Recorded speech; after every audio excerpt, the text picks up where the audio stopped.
and started. You're on. Take it away, Raymond.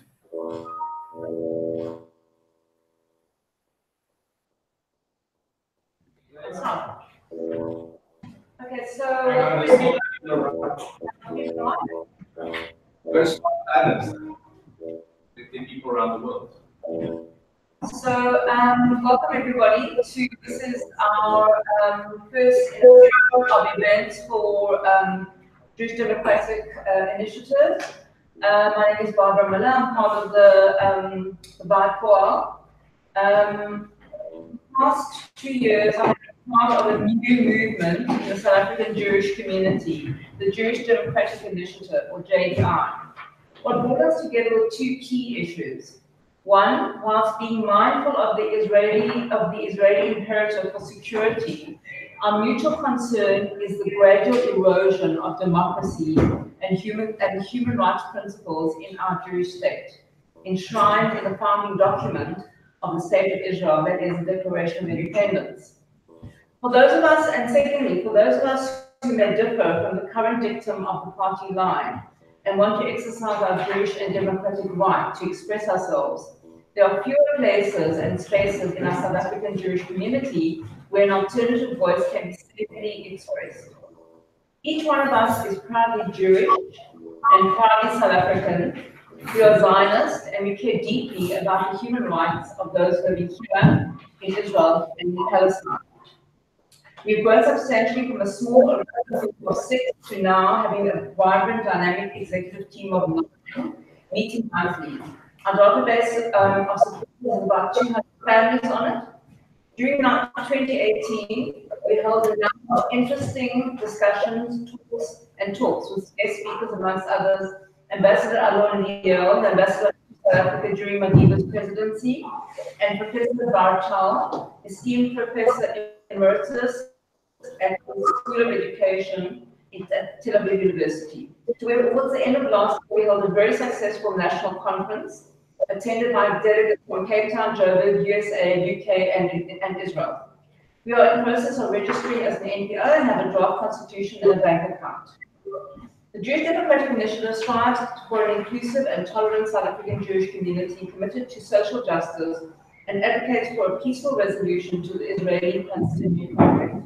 We are committed to the equality of civil rights and political rights as envisaged in the Israeli Declaration of Independence. We stand for tolerance and diversity in our community and are committed to open debate and respectful dialogue in the broad South African community.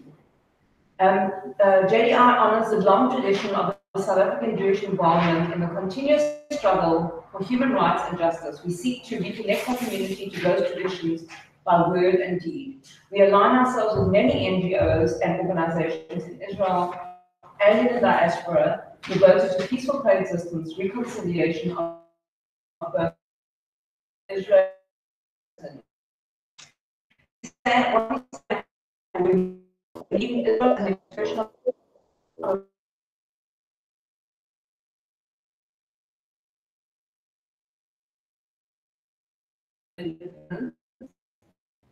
and the original ideals of its vision. We are committed to defending the essential democratic nature of the State of Israel, and we believe that both Jewish and universal values require recognition of every individual to dignity, equality, and respect. We believe that is fundamentally wrong. The West Bank and Gaza pose continual security threat, and JDI believes a lasting solution lies in dialogue, confidence building, and negotiation. We encourage honest dialogue with people holding a wide range of views, and that's why you guys are attracted to this, including views which may, with which we may disagree. Finally, we invite you to become part of our growing movement committed to a better future for our community here, our country in South Africa, and the people of Israel and Palestine. And we invite you to join us, helping us to grow the organization by contributing towards JDI. Should you have any questions or wish to discuss JDI-related matters further, please contact me or any other member of the executive. That includes Raymond Skolny, David Golshitz, Monty Lewis, Nancy Quish, Basil Dubb, Andy Bolnick, and Neville Swade. And our current only staff member is Josh Costa. Welcome and thank you for joining us. Raymond, over to you. Yes, thank you very much, Barbara, and good evening, Don. Wonderful that you're with us, and good evening to everybody over here. We've got an Israeli election coming up in just a few days' time, so we want to get on to Don very quickly. But I just want to say a little bit about our program that's going to be happening during May. We've got an incredible opportunity in May. A delegation of people from Israel that will be here, just happen to be in Cape Town, that are probably Israel's top leaders, activists in the human rights and the social justice arena. And they're going to be in Cape Town.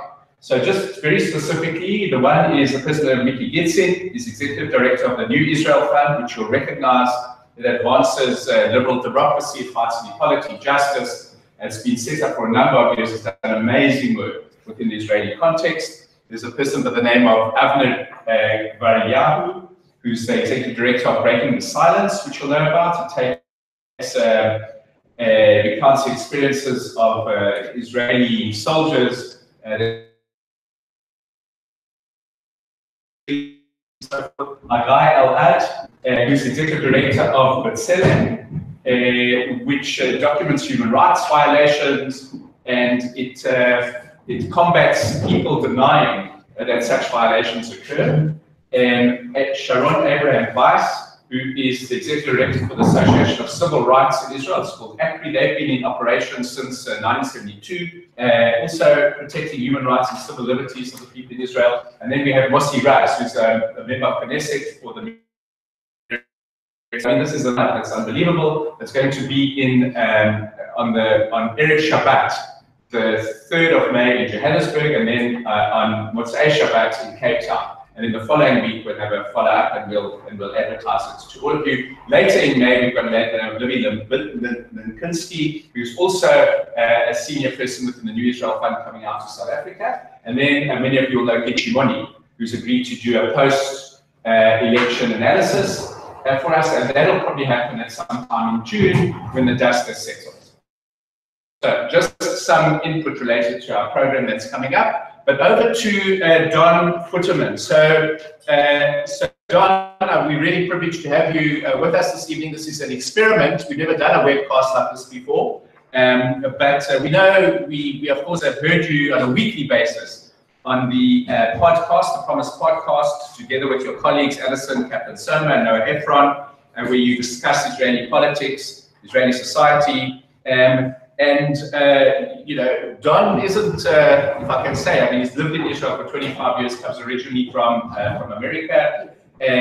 He's been the program director for the Israel Maria Fund, which also kind of focuses on initiatives related to social justice and equality of rights. He's the founding director of the Israel Center for Educational Innovation, which works to raise achievement levels in elementary schools with high concentrations of Ethiopian students. Don writes in often to Haaretz, does op-eds, and Don doesn't mince his words. So the ones that stood out in particular for me was an article entitled "Why So Many Israelis Won't Condemn the Carnage in Gaza." It was on May 17th last year, and he wrote a brilliant article out about talk about anything but the occupation. Let's enjoy our self-delusionary bubble. Let's not talk about the regime of control we Jews have created to keep Palestinians off balance and in fear. So clearly, John speaks out courageously and according to his beliefs. Cheryl and I had the opportunity of hosting John. He was out here in 2015 with his wife Shira. He spoke about the Ethiopian Aliyah, which is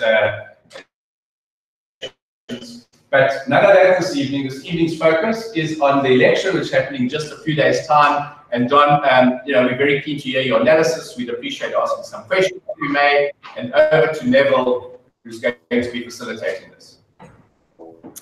Hi. Okay. Thank you.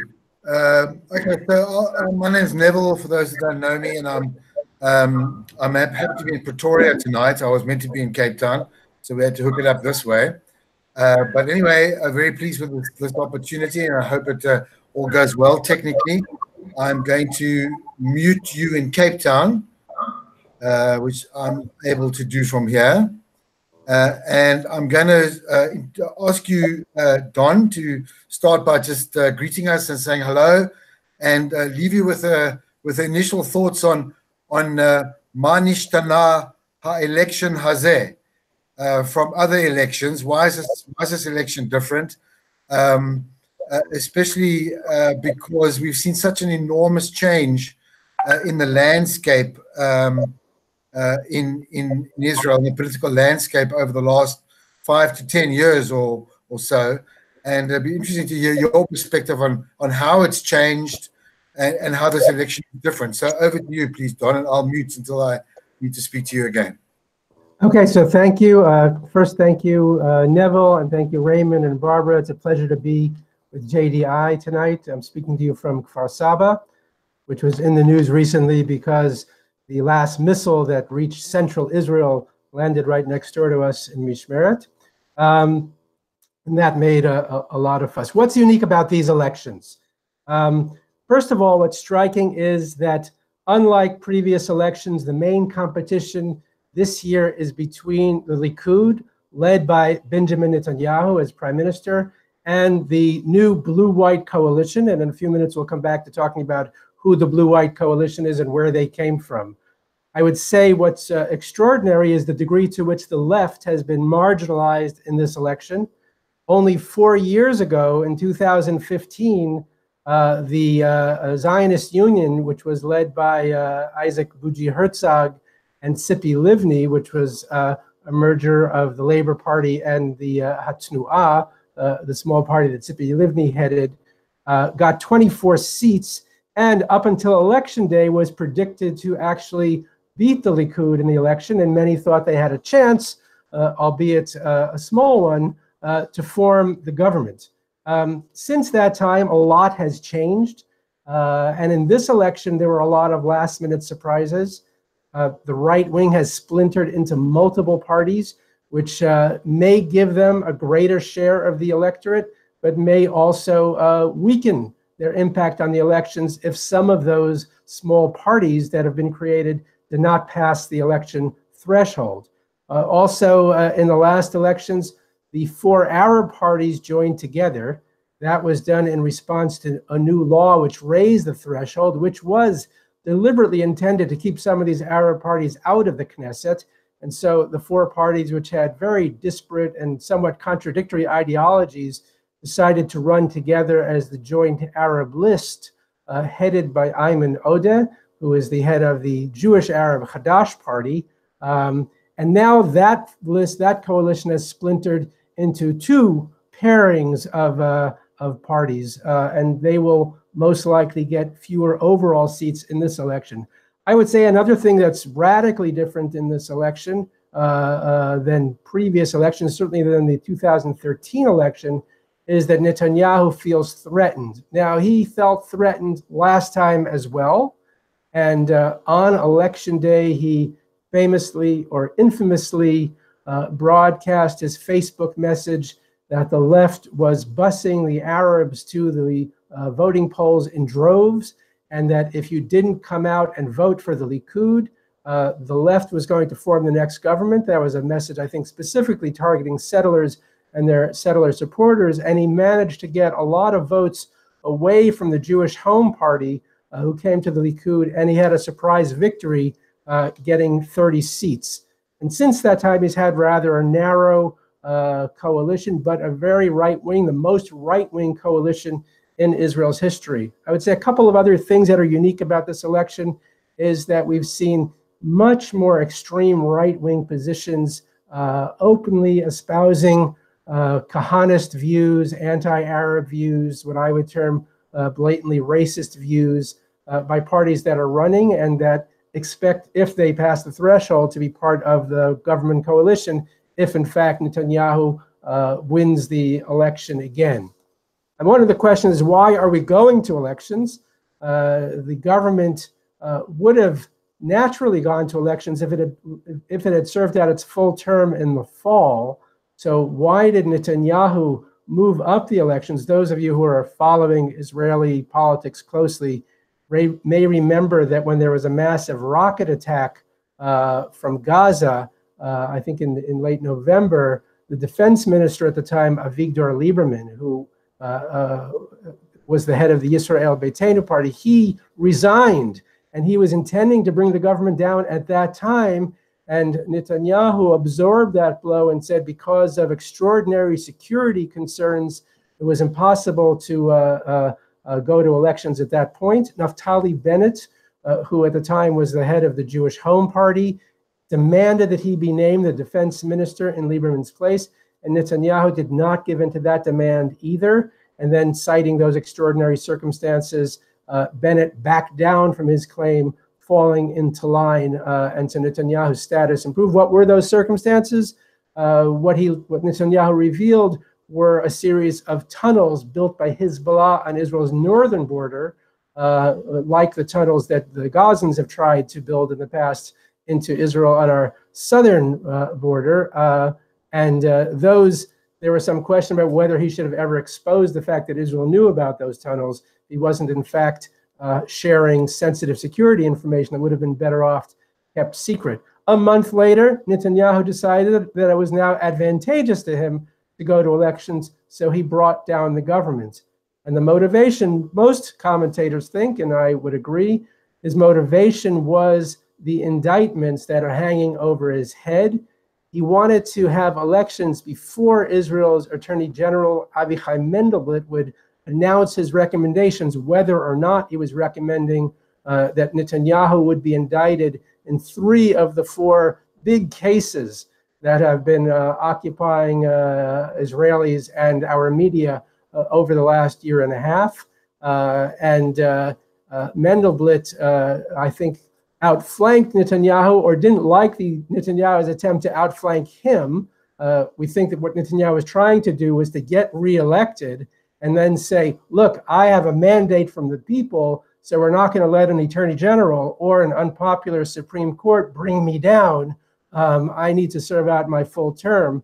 And Mendelblit went ahead and issued his recommendations to, in fact, indict Netanyahu in all 3 of those cases, and 2 of them for fraud and breach of trust, and in the 3rd one for both of those charges, as well as for bribery. These are very serious charges, and I think even Israeli supporters in Netanyahu's base understand that bribery is not something that you can scoff at in any terms. We can get to those. If you're interested, we can talk more about those cases as well. John, yeah, let me ask you that question just quickly while you're on that point. So what's likely to happen? There'll be no movement on those charges until after the elections, right? And then, so therefore, the announcement of the intention to indict is the damage done. Nothing else will happen about that until after the elections. So the way it works in Israel is that first the police make recommendations, and they made their recommendations last year already, that that Netanyahu should be indicted in all 3 of those cases. The Attorney General now has made his recommendations that, again, he should be indicted in all 3 of those cases. And what the next step is that Netanyahu, as the defendant, is entitled to a hearing where he can bring his lawyers and make his own case. But again, he'll be making that case to the Attorney General. And the Attorney General wrote or supervised the writing of a 57-page draft recommending those indictments. So it's very hard to imagine that there's anything that Netanyahu is going to be able to say, or that his lawyers are going to be able to say, that is going to ameliorate those charges. So what we're expecting now is that come July, because the Attorney General has already announced the hearing will take place in July, there will be a hearing that Netanyahu will, in fact, be indicted. And then the question is whether he would suspend himself, whether he will step down, whether he will try to stay in office while fighting these cases. Now, of those cases, I will just chime in and say that I think the most serious case is the one where the recommendation includes bribery. And that's a case involving the Bezek phone company, in which Netanyahu allegedly intervened directly to get policies passed that would benefit the Bezek phone company to the tunes of hundreds of millions of shekels. Again, we're not talking about small amounts of money, large sums of money in exchange for getting positive coverage of himself as prime minister and positive coverage of his family on the news website Walla, which is a very popular news website in Hebrew in Israel, which Bezek owns and controls. And there are, according to what's leaked out, multiple states' witnesses who have given evidence that this was done. So it's not a straightforward bribery case like Olmert's case, where he basically exchanged favors for money. Here he exchanged favors that were very beneficial to to Bezek, allegedly, in exchange for positive news coverage. So it's also a bit unusual, but it seems like there's a very strong case that will be made here. Don, what puzzles me is that what we end up really focusing on is the man. In other words, you know, I guess there's some sort of hope among some people that he will be convicted, or there will be some trial or something like that will end his political career. So the question really is, why is he so central to all of this? Is he really the linchpin that holds the right wing's power? And if he's not there somehow or other than being beaten in the election, assuming he's going to win it, or whatever coalition he puts together is going to be governing, why is he still so powerful a character in the story? And if we did remove him out of the picture, how would the landscape change accordingly? Well, we don't know what will happen. I mean, we can play out what the succession would be, who comes in if Netanyahu has to step down or has to suspend himself.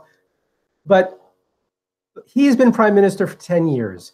So he has been the dominant political figure in Israeli life for an entire decade. And he has ruled over several different coalitions. And in each new election, he is the one who called the new election. So he was not blindsided by his partners in most of these cases. He brought down the government in the last election because the coalition partners in Yesh Atid were trying to put forth a bill that would require the free daily newspaper, Yisrael Hayom, which is bankrolled by Netanyahu's backer or sugar daddy, Sheldon Adelson, which has become the most widely read paper in Israel, which in Israel is called the Bibi Tone. It's a newspaper that almost exclusively praises Netanyahu. It very, very rarely criticizes him. It's not an extreme right-wing newspaper otherwise. I have to say that there's the coverage is somewhat, I don't know if you say balanced, but the coverage is mixed other than Netanyahu. But Netanyahu is almost always lauded there. So it's like a free, full daily newspaper to promote one political figure. And Netanyahu saw that as such a threat to his regime and his rule. We know, again, two of the cases that he's involved with right now, two of these criminal cases involve his attempts to control media, because he also tried this with Yediot Achronot. And so he's obsessed with controlling the media, and he's also been a master of manipulating media. There's an interesting film which you might have seen, or you should see if you haven't, which kind of summarizes his career, called King Bibi, showing that Netanyahu is always 5 or 10 years ahead of most Israeli politicians in understanding media and even understanding the most recent media. In the last elections, he had a young media consultant, I think was 26 years old, who helped him run his social media campaign, which most of us think is what turned the election at the very end. Perhaps we're hoping in this election some of the other parties have caught up with him, but I'm not sure. He's a very polished politician. I think he's such a dominant figure. And again, he has some achievements. Most Israelis see his big wins with American President Donald Trump, the 3 big favors that Trump delivered to Netanyahu. 1, by moving the American embassy to Jerusalem. 2, just now by recognizing Israel's annexation of the Golan Heights. And 3, by pulling the United States out of the Iran deal. See those as victories that only Netanyahu could have delivered. And not by chance, Netanyahu will be visiting Vladimir Putin, president of Russia, tomorrow. So he presents himself as a world statesman who is leagues beyond any other Israeli politician. And truthfully, there is no other Israeli politician who's ever had this access to multiple world leaders, especially Russia and the United States at the same time. So again, he's a very polished politician. And without him, the landscape will look dramatically different. We don't know what it will look like because there is no other figure that comes close to him in being that dominant. So everything could change if he's out of the picture. I think these elections ultimately are a referendum on Benjamin Netanyahu. That was going to be my question. My question was, how much of this election is about Bibi and how much of it is about the issues? And if there's some issues, what are the issues? I think it's mostly about Bibi. I think it's some of the other parties have attempted to have actual discussions of issues, and it's been a real struggle. And I would say the level of political discourse in this campaign has been the shallowest and the lowest, the dirtiest that I've ever seen. And I think it's because it reflects a certain resignation or exhaustion on the part of the Israeli electorate.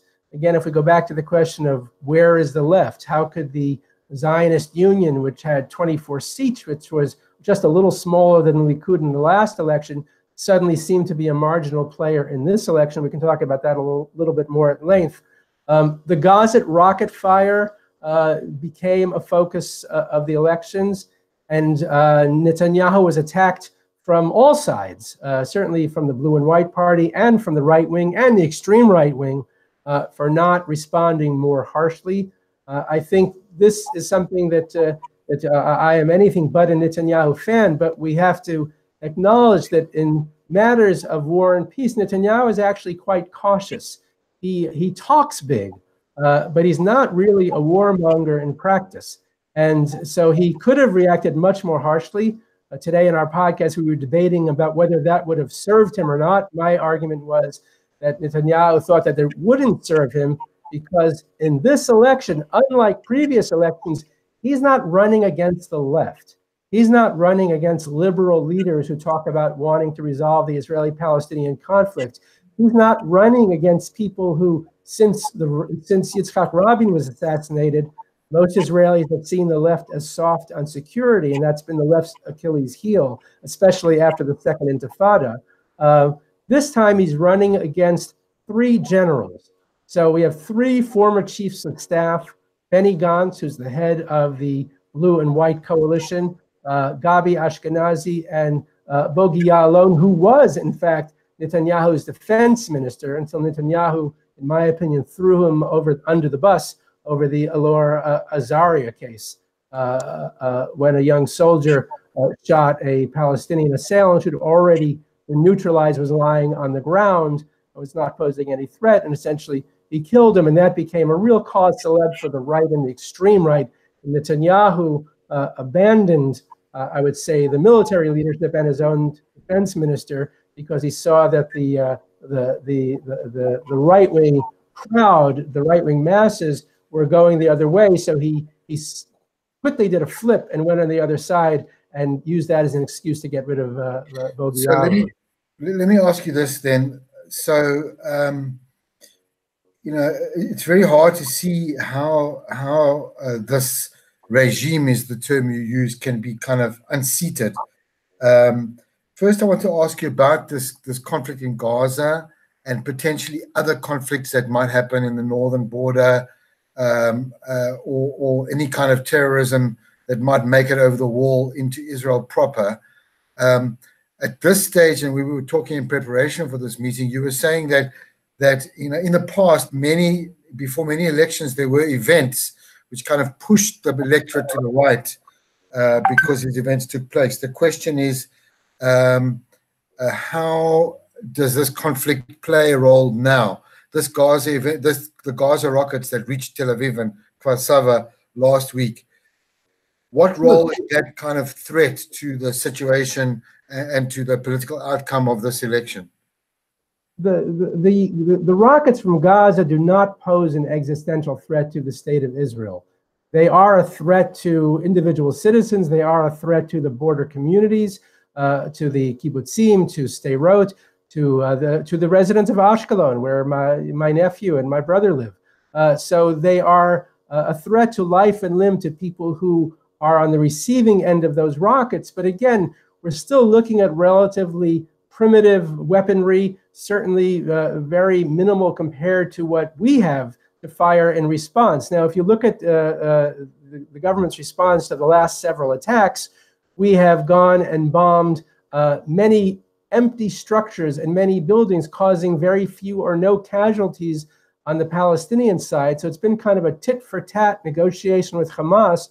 And in fact, this week, the government announced that they would extend the zone in which Gazans are allowed to do their fishing out to the furthest than it's been since the Second Intifada, that they would allow money from Qatar to still come into Hamas. And so those on the right have, and some in the middle have attacked Netanyahu for making concessions due to the attacks. And Netanyahu is trying to position himself as the responsible statesman who's in control, who's not going to lead us into needless wars. And truthfully, there isn't a good solution about what to do in Gaza, except what's left of the left is still proposing, which is to try to reach a resolution of the conflict with the Palestinians. And what those of us on the left have to acknowledge is that there's one huge obstacle to that happening right now. And I just heard Dennis Ross speak about this in the United States a couple of weeks ago. Because the Palestinian leadership itself is divided, because Hamas is ruling Gaza and the Palestinian Authority is running the West Bank, which, by the way, is still operating, doing security cooperation with Israel in the West Bank. Because they cannot get together, because they cannot unite, even if Israel completely changed its policies and said, okay, yes, we're willing to take a chance and move toward a two-state solution, there isn't really one address to talk to right now. So there's this interim stage that's going to need to happen on the Palestinian side, which Israel could do something to try to foster, or Israel could do something to try to impede. My criticism of the Netanyahu approach is that he's trying to manage the conflict, not resolve the conflict, and he wants to keep the Palestinians weak. He thinks it's in Israel's interest to keep the Palestinian leadership divided. I think it's in Israel's interest to stop ruling over another people, because I think that does enormous damage, not just to the Palestinians who suffer from the abuses on a daily basis, but also to Israelis and to our moral fiber and to our behavior and to our expectations. So I think, of what is acceptable. So I think that is my major critique, is that he's trying to maintain the status quo. And I think we should be doing everything we can to change the status quo so there would be one united Palestinian leadership, and we could negotiate with them and try to find a resolution to this conflict. Okay, so on that score, let's talk a little bit about the left and what's happened to the left. It was shocking to me to learn about how weak Labour has become, predicted to between, I think you said, between like 9 and 10 seats. Most of the polls are showing 9 and 10 seats. There was one kind of outlier poll yesterday that showed 14 seats. Oh, you're frozen. Don, what's happened to Don? We lost you for a moment. Just repeat. You said in 2 days. On Friday is the last day that polls are allowed to be published according to Israeli law. After that, the last few days up to the Tuesday elections, there aren't supposed to be any polls. But again, we have social media now. Parties can have their own internal polls. Those can be leaked. So I think Israeli law also governing these things hasn't quite caught up to today's media reality. But there'll be a couple more polls at the end of this week. We've seen polls showing blue and white with a slight lead over Likud. Lately, we've seen some polls where Likud had a 1-seat lead over blue and white. It could keep flip-flopping. We saw this one poll that showed Labor jumping up to 14 seats. And my explanation for that would be that some of the people who are considering voting for blue and white, maybe as it gets closer, are planning to go home and vote for the party they're used to voting for. But that could flip again. I think if voters think that Benny Gantz and blue and white have a chance to form the next government, a lot of voters will, in the end, vote for blue and white to just see if Netanyahu can be deposed. Then the question is, so we'll talk about 2 separate things. One, do they have a chance of forming a government? But first, let me answer your question about what happened to Labor, what happened to the Zionist Union. So since the last elections, the Zionist Union has been in the opposition. And one of the challenges that we face here is that parties that are in the opposition have very little impact on Israeli policymaking. They often have little impact on legislation unless they are pushing legislation that they can do with other parties that are actually in the government on different issues to at least keep themselves in the public eye. And the media tends to focus more or less obsessively on the government and the government coalition. So they tend to disappear. Also, we've had 10 years now of a systematic, and I would say increasingly systematic over those 10 years and increasingly orchestrated over those 10 years, campaign of delegitimization of the left. So what the right wing figured out about 10 years ago was that rather than debating the left, rather than proving that their positions were the right positions and the left's positions were the wrong positions, all they had to do was say that the left has no right to even speak, that the left has no standing, that the left's positions are the positions of enemies of the state. And we've seen this happening on several levels. Attacks on leftist parties and on human rights organizations and on civil rights organizations, extremely hostile rhetoric directed at Arab-led organizations, talking about them as the fifth column in this election. Netanyahu himself has talked about Arab parties as supporting terrorism, which is an extreme claim, which I think is you'd have to kind of twist things to really justify, to make that argument.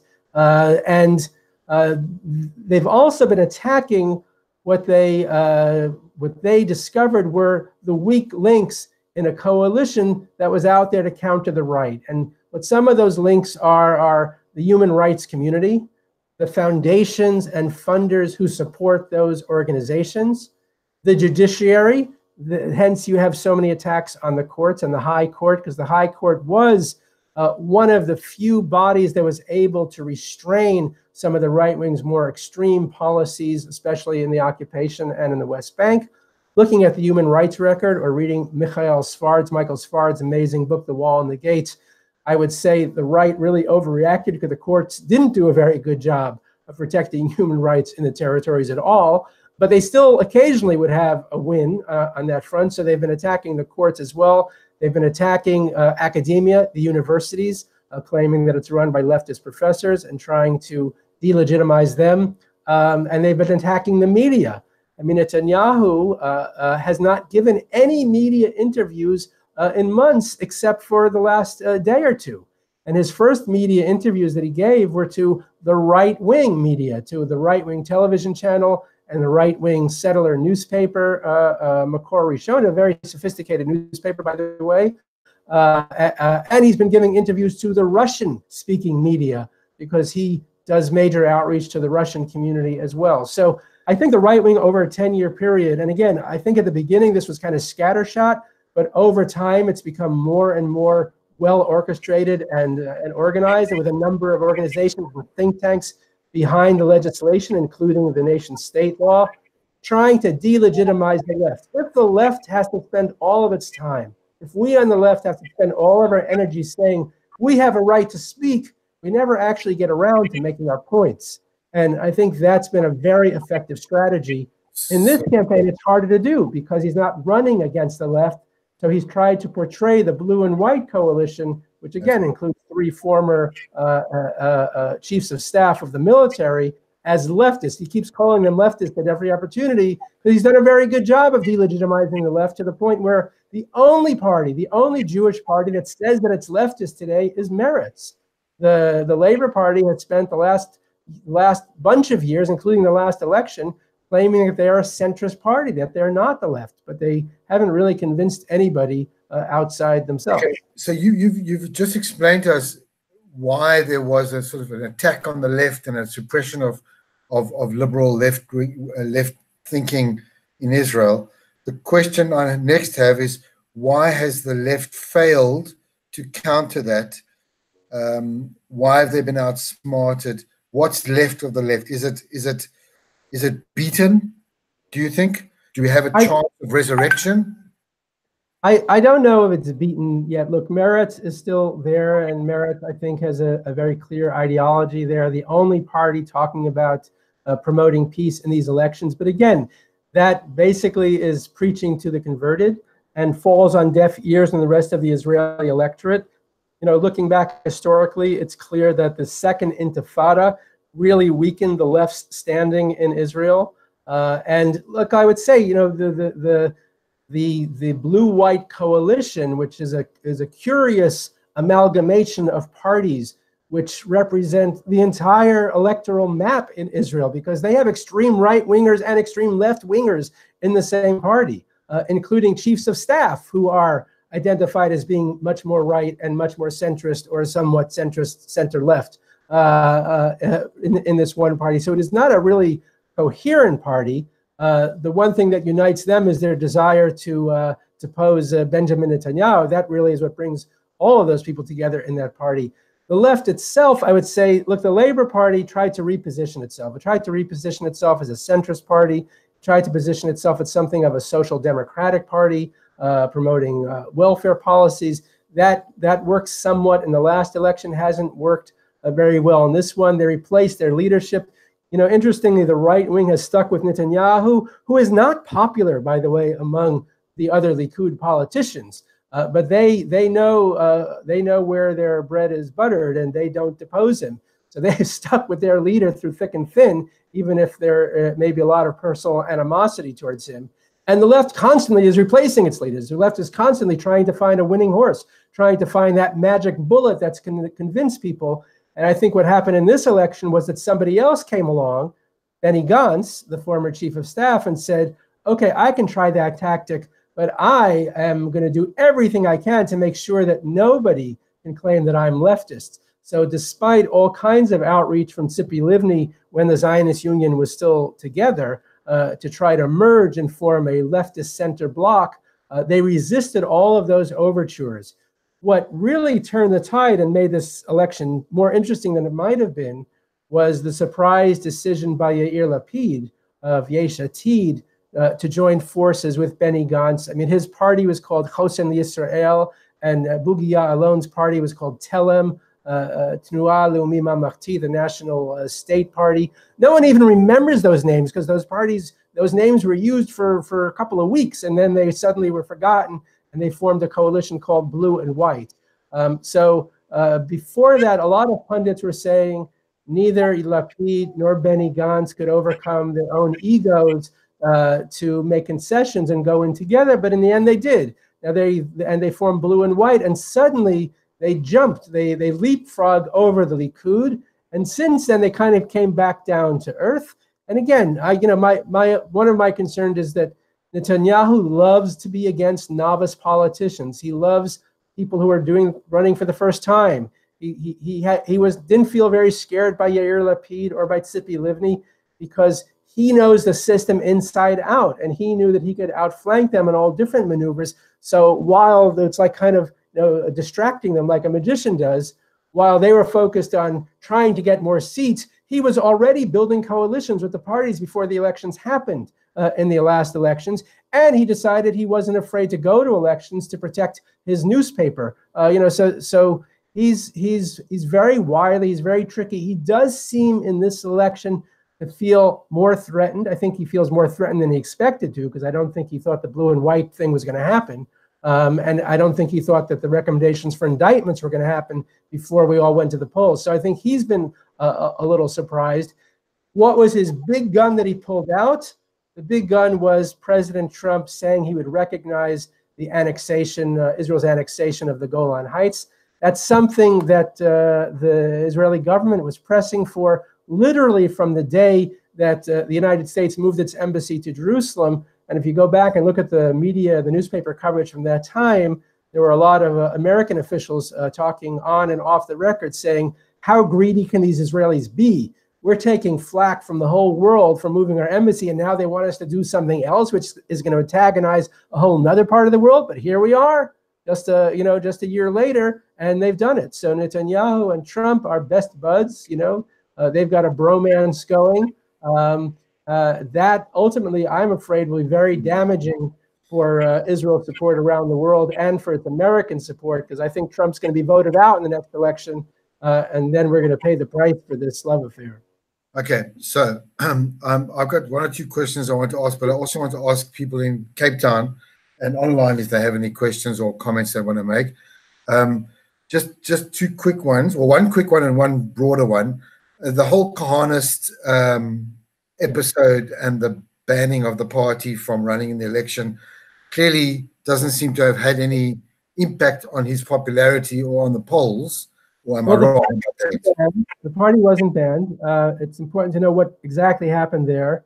I mean, just to recap that incident, Netanyahu worked very, very hard to bring the Otzma Yehudit, which is a Jewish power party, which is an openly Kahanist party, led by people who present themselves as the heirs to Meir Kahane, and openly anti-Arab and racist party, really, really harsh policies. And he is the one who brokered an agreement between them and the National Union and the Jewish Home Party. Now, again, the right wing splintered into a whole bunch of small parties. 2 elections ago, Naftali Bennett came out of nowhere to lead the Jewish Home Party to become a very significant middle-sized party. In the last election, on election day, we think using that stunt on Facebook saying that the left was busing Arabs to the polls in droves, he got a lot of those voters back to the Likud. Netanyahu got a lot of those voters back to the Likud. So Bennett and his Justice Minister, Ayelet Shaked, who, by the way, has a higher profile and is more popular than Bennett in Israel as Justice Minister, and extensive efforts to change the nature of the courts, I would say to weaken the courts as well. But certainly to change the composition and diversify it more, to bring in people who were not there before, but also to bring in many more right-wingers and settlers into positions as judges, but not only right-wingers and settlers, also more women and people from other minority groups that were underrepresented. So they surprisingly abandoned their Jewish Home Party and started a new party called the New Right. And the Jewish Home Party had to regroup, and Netanyahu engineered an alignment between them and the National Union and this new Jewish Power Party. So what happened was the High Court, after an appeal by several different people, including Stav Shafir from the Labor Party, ruled that one of the members of the Jewish Power Party, Michael Ben Ari, cannot run because his views are too racist and are too against the principles of the country. But they did allow the party to stay in this alignment. So the Jewish Power Party is still in the game. So people say, why did Netanyahu work so hard to bring in a party which most of us in Israel and around the world see as essentially a fascist party, a Jewish nationalist party that's very, very offensive to our sensibilities and values? And Netanyahu's argument was very clear. He thinks he's in a struggle for survival, and he was afraid that right-wing votes would be wasted, that they would get thousands or tens of thousands of votes, but not enough votes to pass the election threshold, and so all those votes simply wouldn't be counted. But if they were in an alignment, and if they were running together with these other small parties together, they probably would pass the election threshold, and then at least the right those votes would be saved for the right. Again, when votes are not counted, it means the number of votes that it takes to get a seat for everybody else goes down because the total sample is smaller. So it was a very tricky maneuver. He got a lot of flack for it. But again, I think Netanyahu thinks he's in a fight for his life this time. And that's the message, by the way, that the Likud has started to sound today. They've changed their message today. And now they're telling people not to vote for the small right-wing parties, to vote for the Likud. But they're saying they're afraid that they're going to lose to blue and white. But there was no political damage to him for that move. Well, look, there is some political damage. I think there are some people who are soft right, who are center right, who would vote for him, who I think were turned off by that. I mean, his poll numbers didn't go up after that, and blue and white's poll numbers jumped up and then kind of came down and settled a little bit above the Likud. So but no major damage. That could have been one bombshell, and the announcement of the plans to indict him was the other bombshell that might have done him huge damage. Maybe the Attorney General did him a favor. Remember, the Attorney General was his cabinet secretary. Netanyahu was the one who named him Attorney General. Maybe he did him a favor by making these announcements 40 days before the elections to give Israelis time to get used to that idea and to forget about it before Election Day. Again, Netanyahu has also spent the last year preparing his base for this, telling him that these charges are not really serious. You can't trust the attorney general. You can't trust the courts. You can't trust the police. You can't trust the media. So he's been preparing his base. He knew this was going to happen. So he's preparing his base for the day that it came. And I think they took it in stride because it resonated with messages they've been hearing for a very long time from him and from his supporters in the Likud. Don, I want to hand over to Cape Town. Barbara or somebody, Josh, maybe, who want to facilitate any comments or questions from Cape Town. And while they prepare, if I can say a word about the Labour Party. Look, the Labour Party changed horses and picked Avi Gabay as their leader.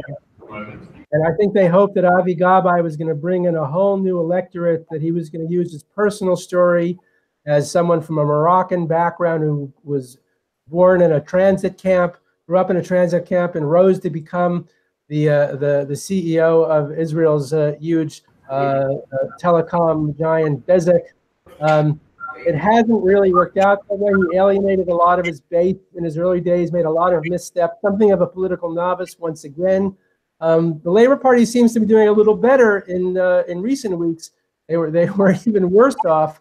They seem to have stabilized around 9 or 10 seats right now. And he jettisoned Tzipi Livni on national television, which is another controversial move. But maybe there's some justification for that too, as he said she was trying to weaken his leadership. So the Labour Party has some very good young politicians there. Merav Michaeli, Stav Shafir, Itzhak Shmuley, people who are very involved with social welfare. Some of them were also leaders of the social protest in 2011.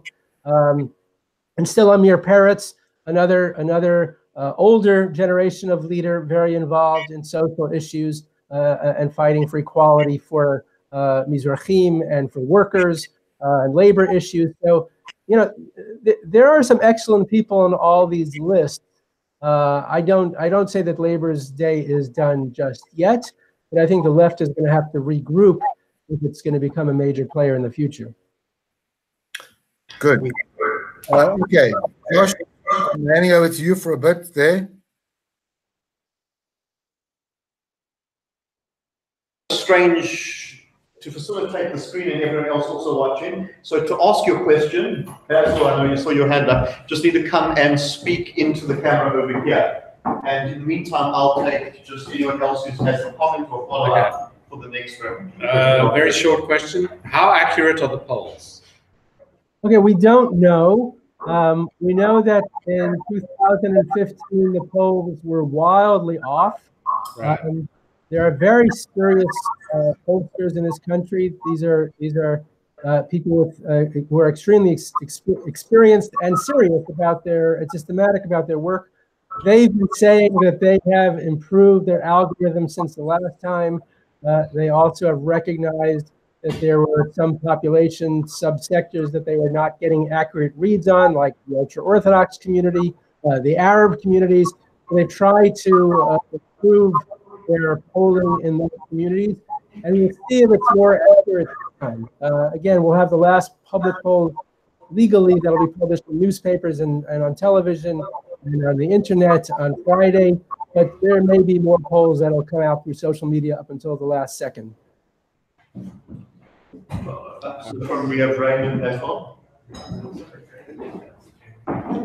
Just to remind you, last time they predicted that the Zionist Union would win the election with 24 seats and the Likud would get 20 seats. They were right about the Zionist Union, but the Likud got 30 seats. So that was quite a big gap. Don, just the Kachol Lavan Likud coalition between those two blocks, excluding Netanyahu. There was talk about that quite a lot some weeks ago, and it's kind of faded into the background. Perhaps just some kind of thoughts on that, and also the role of the smaller parties that you would see. How, what would they kind of? Look, I mean, as we go to the elections, the parties are being very strident in saying that they're not going to form a government with the other large party. By the way, the blue and white were saying that only if Netanyahu was actually indicted that they wouldn't sit in the government with him. But I don't take these kinds of claims very seriously. The minute we have the final count, the parties, whoever gets the opportunity to form the government is going to do its calculations and figure out what's the most likely path to actually forming a government coalition. I'm sure they're already mapping out those scenarios. They've been doing that for weeks up until this point. It would not at all surprise me if the blue and white coalition decided to form a government with the Likud and exclude the more extreme right-wing parties. I don't know that they would, the Likud would bring in any other parties. Labor has said that it would not sit in a government with Netanyahu, but maybe if Netanyahu is not the prime minister, maybe if he's the second banana and someone else is sitting at the top, they would reconsider that position as well. Meretz certainly is not going to go into that kind of a coalition. So they are seem to be headed for the opposition in any scenario, except for the very small likely or the unlikely, but still possible scenario that blue and white will have enough of a gap, enough of a margin over the Likud. And again, most people don't think this will happen, but it could happen, that they could form a center-left coalition. And it really depends on the small parties. So Raymond, it goes right to your question. You know, we have a whole bunch of small parties out there.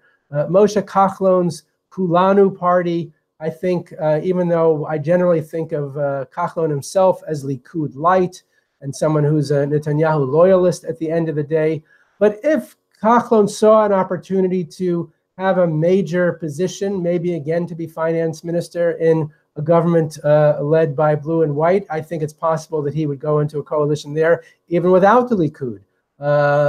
If Gesher, which is a party which was revived by Orly Levy Avukassis, that was she took the name of her father's party, David Levy, who formed a party that was kind of the first prominent Mizrahi-led party in Israel. But again, they were a reliable ally for the Likud in successive governments back in the day. She's tried to reframe her party as a completely social welfare-oriented and feminist party that would try to equalize opportunity for women in this country and to stay completely silent on issues of security and the Israeli-Palestinian conflict or the regional conflicts and alliances. And if they actually pass the threshold, which in the latest polls, it doesn't look like they will, but they've jumped up and down. It didn't look like they had a chance. Then for a while, it looked like they would get 4 or 5 seats. If by some chance they do pass the threshold, they could be another candidate to form a coalition, even without the Likud.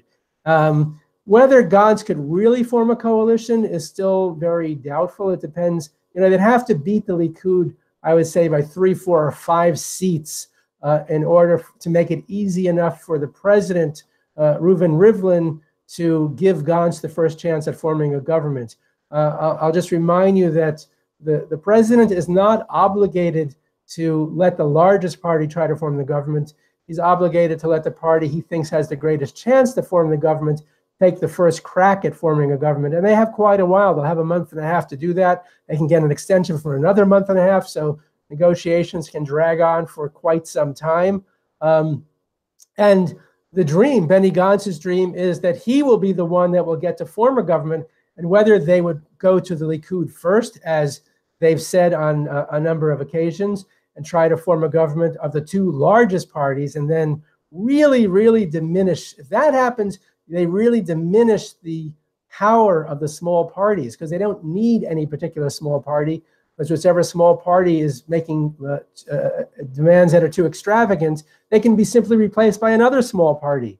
Now, one of the wild cards is what the ultra-Orthodox parties would do, because the ultra-Orthodox party find Yair Lapid to be a real anathema to them, because especially in his first term, when he got a surprising 19 seats when he created Yesh Atid back in 2013, he campaigned on his promise to bring the ultra-Orthodox into the military, to draft them, just like everyone else, certainly the males, just like every other male in the Jewish community is supposed to be drafted.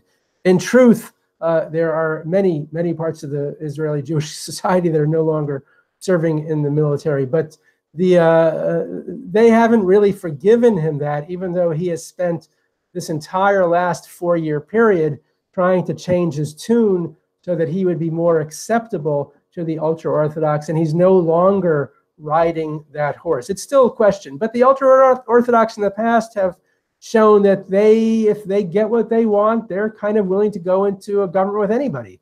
So they might change again. Okay, Don, we've been going for an hour, which is very generous of you. We don't want to go on for too much longer. I also want to ask if there's 1 or 2 more questions from Cape Town, and then I would like to wrap up with something more about your outlook for the future. So let's just hand back to Cape Town. Harry, it's not maybe related to the actual election, but if I look as an outsider, if I was an Israeli voter, in the 90s you had the Arab League with huge clout, with high oil prices. Those days are gone. The Middle East is not important. It's a Sunni Shiite thing. There's no risk to Israel whatsoever. Or Israel has got probably better trade agreements than most countries around the world for a country of 8 million. There's no economic trade wars with Israel. There's no threat to Israel.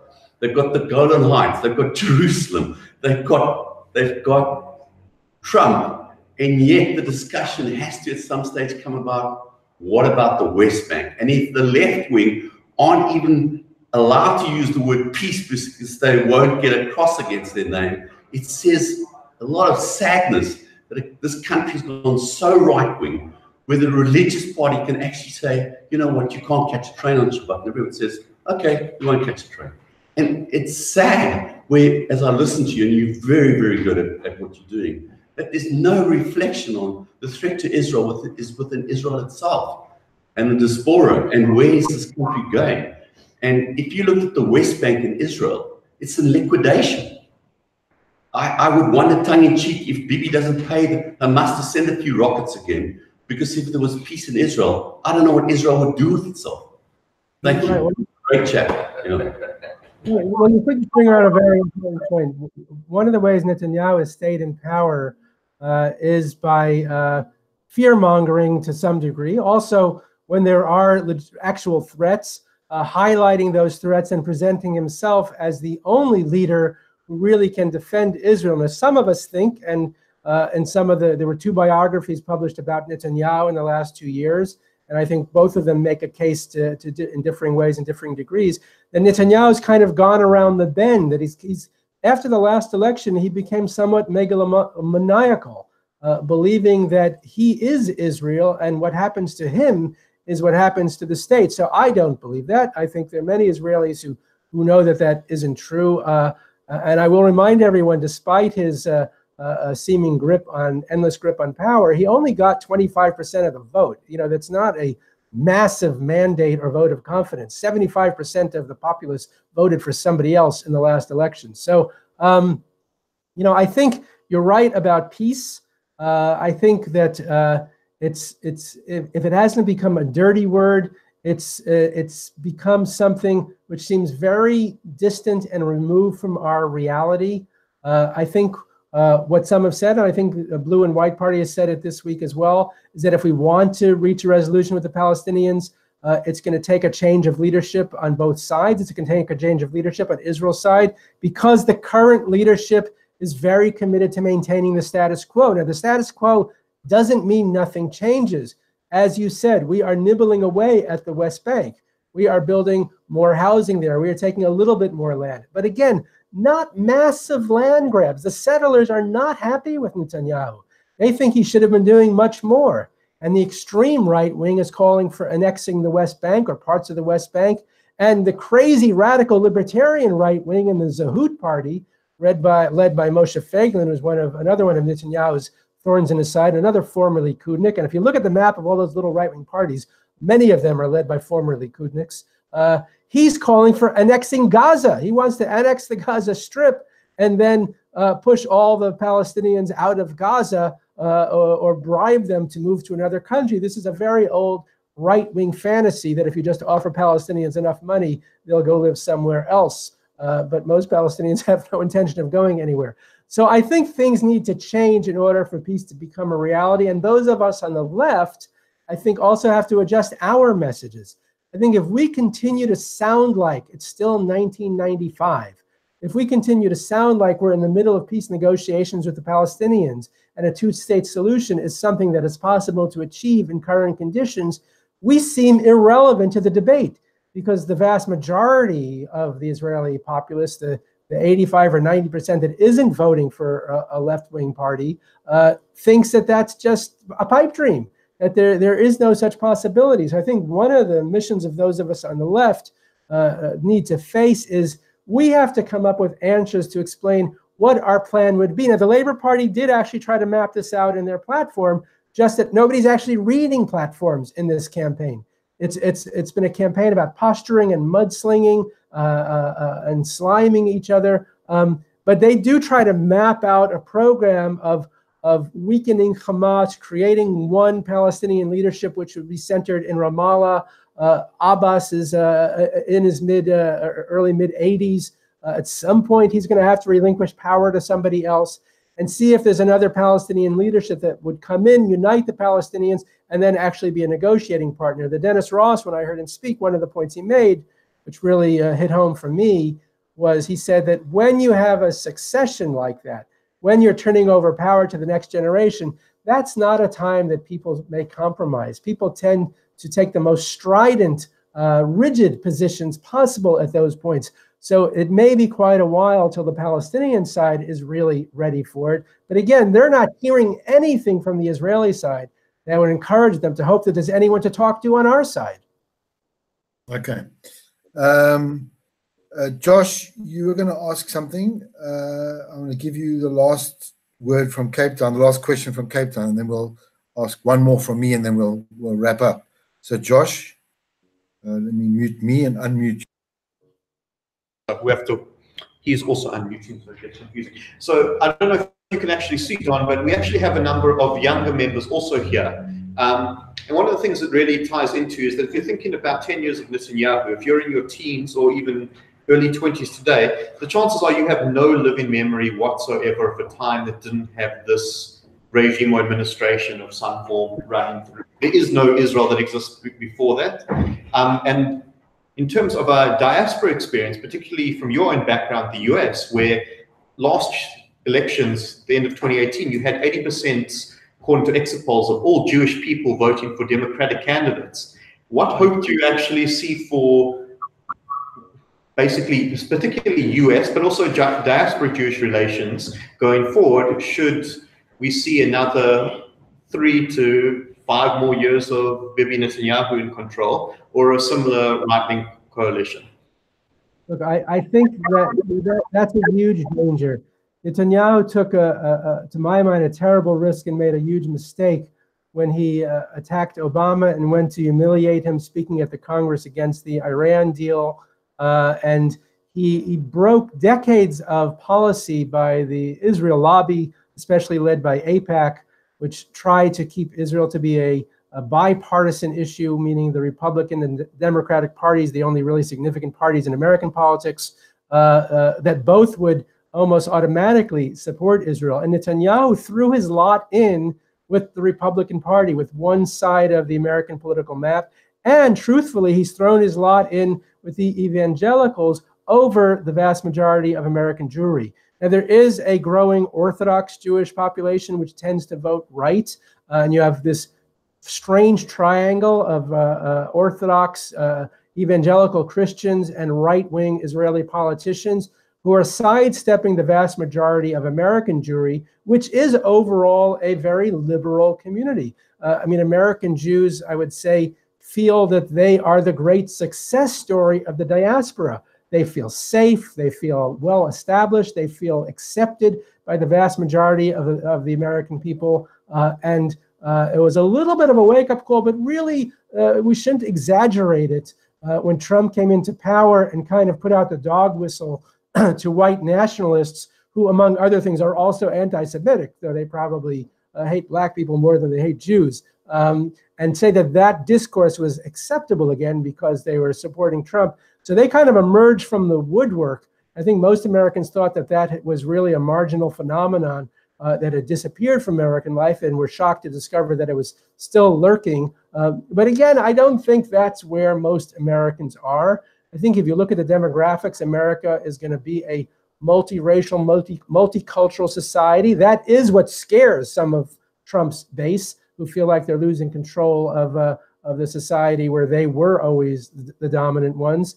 And that's what makes me nervous about some of these young congresswomen who've come into office in the midterm elections in the United States, who are either openly or so virulently criticizing Israeli policy. Now, I must say, and I know this is an issue in South Africa as well, I believe that diaspora Jews not only have a right, but an obligation to speak out about Israeli policy.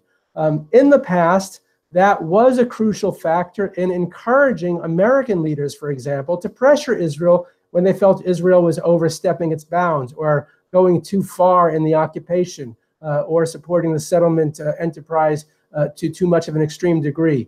Unfortunately, even the Democratic leaders, Clinton and Obama, were not willing to really punish Israel if Israel's leadership didn't play ball. Now, go back to Clinton, they were trying to bring peace. I think when Obama came in, his administration thought that they might have a chance. They did actually revive negotiations, though no one in Israel took those negotiations seriously, because it seemed like Netanyahu had written them off before that even started. Although you never know with negotiations, there can always be surprises. And I think that he changed the dynamic in a very destructive way.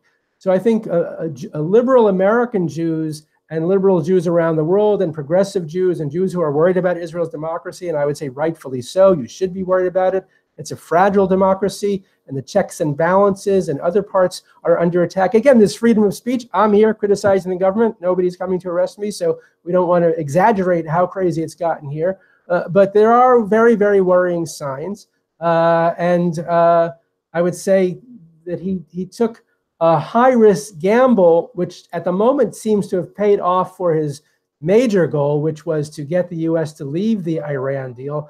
But there may be long-term consequences if Trump is voted out of office, and if that Republican evangelical base becomes less significant. If that's not who's leading America, then there's going to be a lot of regrouping, and Netanyahu will be the worst person to try to lead that. I think then if Benny Gantz is leading the country, or anyone but Netanyahu is leading the country, because again, Netanyahu might be reelected, and then he might be convicted of crimes and leave office within the next year. That might also happen.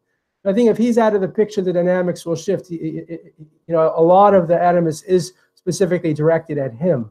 But I think that for those of us in the diaspora, we shouldn't despair. And I would say most Israelis, and this we've seen from all kinds of research, not about political party affiliations, but about values research, most Israelis still do believe in democracy. Most Israelis do believe in equality. Most Israelis do not want to be repressing the Palestinian citizens of Israel or the Palestinians who live under the Palestinian Authority or in Gaza. They don't know what to do about Gaza and the West Bank. They don't see a scenario that plays out positively, that doesn't involve more dangers to Israeli Jews. And I think the left's mission is to work towards creating viable paths to something where people could get on board again, to be willing to take a risk for peace. And I still think the two-state solution is going to be the solution eventually at the end of the day, unless we come up with something much more creative that nobody's really talked about yet. That's interesting. It's a good place to start winding down. I mean, you mentioned you don't think that Trump's going to win the next election, which is interesting, which we're not going to. He might. I mean, he could. I'm not saying for sure that he won't. We also have an election in this country coming up very shortly as well in May, and that's another whole discussion, which is interesting. Just some things occurred to me that seemed quite parallel, but that's another discussion. And what we haven't really got into, and we don't have time to now, is I shared with Don the Paula Slier article, and you've kind of addressed that her point of view about us not meddling in Israeli politics. And today, one of our Jewish struggle heroes wrote an article on the Mail and Guardian equating the South African liberation struggle with the struggle of Palestinians. There's a whole lot of stuff we could get into, which we don't have time to. I want to finish with one kind of question, and you've started to address it already. And then I'll ask Cape Town to finish off with a vote of thanks. Somebody in Cape Town will have to get up and close the event and thank Don. But how do you feel personally, Don? I want to know how you feel. Are you an optimist for the future of the country? Do you feel like you can continue to live in Israel with enough hope that some sort of ethical, equitable justice will ultimately emerge? You said that the majority of, in your view, the majority of Israelis don't want to see an oppression of Arabs and want to see some sort of solution. So what keeps you going? What keeps you so passionate? What's the future for you personally? And then back to Cape Town after that. And I would say that this is one of the weaknesses on the left, because we are so angry. We're so angry for the direction that the government has gone and the policies, and so many policies, whether it's the way the Palestinians are being treated or whether it's the way we treat African refugees coming into this country and demonizing them as if they pose any real threat to this country, which is just blatantly absurd and crazy populism, and a kind of a ethnocentric populism, which is very, very disturbing. I would say what balances that off, and what we on the left sometimes forget about, are the endless good acts of average Israelis and the basic decency of most Israelis. And the desire, I think when you get Israelis and you can get them off of their soapboxes, and get them out of the political debates where people tend to polarize and go to their corners and take the most strident positions possible, you find most people are much more reasonable. And most people would like to have a decent life, and they would be happy if Palestinians had a decent life as well, as long as they didn't feel that they were threatening Israeli Jews. I think the question of how you have a multi-ethnic, multicultural, multiracial society is something that Israel is still dealing with. We're still struggling with that.